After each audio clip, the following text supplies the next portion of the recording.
प्रिय विद्यार्थियों, हम महाकवि कालिदास कृत रघुवंश महाकाव्य की द्वितीय सर्ग का अध्ययन कर रहे हैं। राजा दिलीप कामधेनु पुत्री नंदिनी के साथ सायंकाल वन से वशिष्ठ मुनि के आश्रम की ओर लौट रहे हैं। उस समय की अरण्य शोभा का वर्णन करते हुए प्रकृति चित्रण में सिद्धस्थ महाकवि कालिदास कहते हैं, सपल्वलोत्तीर्णवराहयूथा न्यावास वृक्षोन्मुखबर्हिणानि ययौ मृगाध्यासितशाद्वलानि श्यामायमानानि वनानि पश्यन्। सपल्वलोत्तीर्ण वराहयूथानि प्लस आवास वृक्षोन्मुख बर्हिणानि। इस तरह से संधि विच्छेद होगा। कोई अणची से यण संधि है। ययो मृगाध्यासित शाद्वलानि श्यामायमानानि वनानि पश्यन्। स पल्वलोत्तीर्ण वराहयूथानि आवास वृक्षोन्मुख बर्हिणानि मृगाध्यासित शाद्वलानि श्यामायमानानि वनानि पश्यन् ययो। स वह वे राजा दिलीप पल्वलोत्तीर्ण वराहयूथानि। पल्वल शब्द पोखर का वाचक है। पल्वल यानी लघु सरोवर, छोटा तालाब। उत्तीर्ण यानी निकले हुए, लघु सरोवरों से निकले हुए। वराहयूथानि, वराह यानी वन्य शूकर, जंगली सुअर। यूथ से तात्पर्य झुंड। पल्वलोत्तीर्ण वराहयूथानि लघु सरोवरों से निकले हुए वन्य शूकरों के झुंडों वाले। आवास वृक्षोन्मुख बर्हिणानि, आवास वृक्ष, निवास वृक्षों की ओर उन्मुख, निवास वृक्षों की ओर जाने के लिए उत्सुक। बर्हिणानि, बर्हिण यानी मयूर, मोर। बरह शब्द मोर पंख का वाचक है। बरह शब्द से इनी प्रत्यय होकर बरहिन शब्द बनता है। बरहिन यानी मयूर, मोर, और बहुवचन में है बर्हिण। आवास वृक्षोन्मुख बर्हिणानि, अपने निवास वृक्षों की ओर जाने के लिए उत्सुक मयूरों वाले। मृगध्यासित शाद्वलानि, मृगै अध्यासिता शाद्वला येषु तानि मृगाध्यासित शाद्वलानि। मृग यानी हरिण, हरिणों से अध्यासित सेवित, हरिणों से अधिष्ठित। शाद्वला, शाद्वल, शादा संति अत्र, इस अर्थ में वलज प्रत्यय होकर शाद्वल शब्द बनता है। शाद्वल, शाद से तात्पर्य है बाल तृण, छोटी घास, कोमल घास या हरी घास, शाद। इस तरह से शाद्वल से तात्पर्य है हरी घास से युक्त भूमि, हरी घास के मैदान, शाद्वल। तो मृगाध्यासित शाद्वलानि, हरिणों से सेवित हरी भरी घास के मैदानों वाले। श्यामायमानानि, श्यामायमानानि श्यामल वर्ण के। वनानि पश्यन्, वनानि वन प्रदेशों को, वन भागों को। पश्यन् देखते हुए। ययो चले। स वे महाराज दिलीप वनानि पश्यन् ययो, वनानि वनों को, वन भागों को, वन प्रदेशों को। पश्यन् देखते हुए।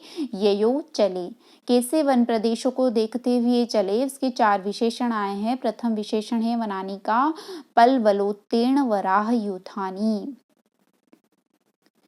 पल्वलोत्तीर्ण वराहयूथानि, जिनके लघु सरोवरों से जंगली सुअरों के झुंड बाहर निकल रहे थे। ऐसे द्वितीय विशेषण है आवास वृक्षोन्मुख बर्हिणानि, जिनमें मयूर अपने निवास वृक्षों की ओर जाने के लिए उत्सुक हो रहे थे, ऐसे वनों को। तृतीय विशेषण है मृगाध्यासित शाद्वलानि, जिनकी वनभूमि पर, जिनकी हरी भरी वनभूमि पर हरिण बैठे हुए थे। और चतुर्थ विशेषण है श्यामायमानानि, श्यामल वर्ण के। वनानि पश्यन्, वनों को देखते हुए ययो चले। स वे महाराज दिलीप पलवलोत्तीर्ण वराह यूथानी, लघु सरोवरों से निकले हुए वन्य शूकरों के झुंडों वाले आवास वृक्षोन्मुख बर्हिणानी, अपने निवास वृक्षों की ओर जाने के लिए उत्सुक मयूरों वाले मृगाध्यासित शाद्वलानी, हरिणों के झुंडों से सेवित हरी भरी घास के मैदानों वाले श्यामायमानानि और श्यामल वर्ण के वनानि पश्यन्, वन प्रदेशों को देखते हुए ययो चले।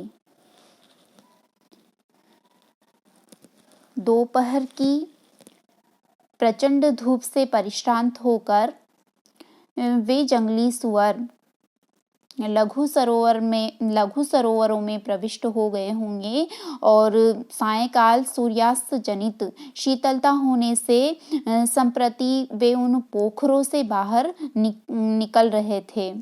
और इसी प्रकार मयूर भी दिन भर अपने भोजन का प्रबंध कर रहे होंगे और संध्या काल होने पर वे अपने निवास वृक्षों की ओर उड़ चले थे। इसके साथ ही हरिण भी दिन भर की उछल कूद से थक कर अब सायंकाल वन की हरी घास पर विश्राम कर रहे थे। इस तरह से सायंकालीन वन प्रदेश का स्वाभाविक वर्णन होने से प्रस्तुत पद्य में स्वभावोक्ति अलंकार का प्रयोग हुआ है, जिसका लक्षण है स्वभावोक्ति रसो चारु यथावद वस्तु वर्णनम। प्रस्तुत पद्य उपजाति छंद में निबद्ध है।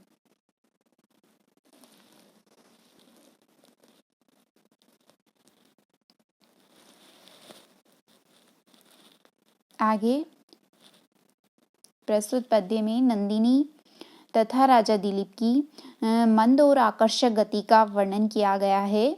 मंद गति से चलना गरिमा का द्योतक है माना जाता है। अतः यहाँ नंदिनी तथा राजा के गौरव को वर्णित कर महाकवि कालिदास ने उनके लोकोत्तर महत्व को प्रतिपादित किया है। आपीन भारोद्वहन प्रयत्नाद् गृष्टिर्गुरुत्वाद् वपुषो नरेन्द्र उभावलञ्च क्रतुरञ्चिताभ्यां तपोवनावृत्तिपथं गताभ्याम्। आपीन भारोद्वहन प्रयत्नात्, तका दोहराए जस्व संधि गृष्टि ही र का विसर्ग हो जाएगा गुरुत्वात्, यहाँ पर भी तका द है जस्व संधि वपुषः उत्व विसर्ग संधि नरेन्द्रः।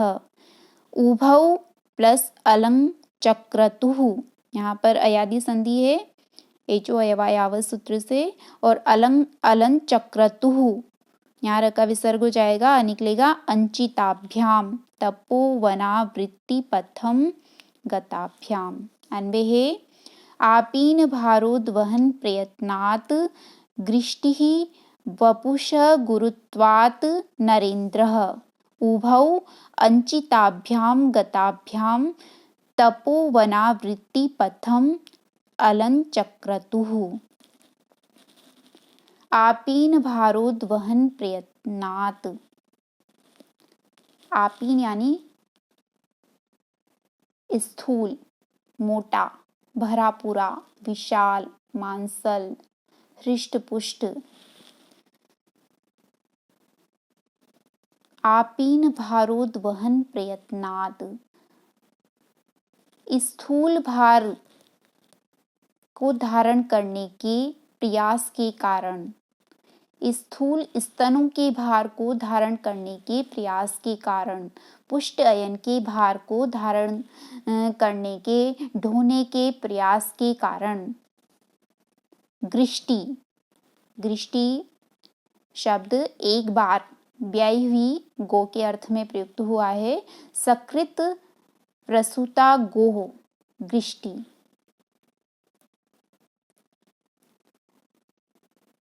आपीन भारोद्वहन प्रयत्नात् गृष्टि, पुष्ट अयन के स्थूल स्तनों के भार को ढोने के प्रयत्न के कारण एक बार की प्रसूता वह नंदिनी नामक गाय, गृष्टि से तात्पर्य है एक बार की प्रसूता वह नंदिनी नामक गाय, वपुष गुरुत्वात् नरेंद्रः, वपुष वपु यानी शरीर, शरीर की गुरुत्वात् गुरुता के कारण, शरीर की स्थूलता के कारण, नरेंद्रः नरेंद्र यानी राजा, राजा दिलीप, उभौ दोनों ही, नंदिनी गाय और राजा दिलीप दोनों, अंचिताभ्याम गताभ्याम, अंचित अंचित यानी मनोहर, सुंदर, रमणीय, गताभ्याम गति से, अंचिताभ्याम गताभ्याम आकर्षक गति से, मंद मंद आकर्षक गति से, तपोवनावृत्ति पथम,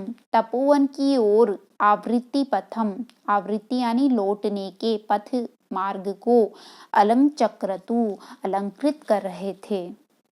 आपीन भारोद्वहन प्रयत्नात्, पुष्ट अयन के भार को ढोने के प्रयत्न के कारण, गृष्टि एक बार की प्रसूता वह नंदिनी नामक गाय, वपुष गुरुत्वात् नरेंद्रः वपुष गुरुत्वात् तथा शरीर की स्थूलता के कारण राजा दिलीप, उभौ दोनों ही, अंचिताभ्याम गताभ्याम मंद मंद आकर्षक गति से, तपोवनावृत्ति पथम, तपोवन आवृत्ति पथम, तपोवन की ओर, आवृत्ति यानी लौटने के, पथ मार्ग को, अलंचक्रतु अलंकृत कर रहे थे।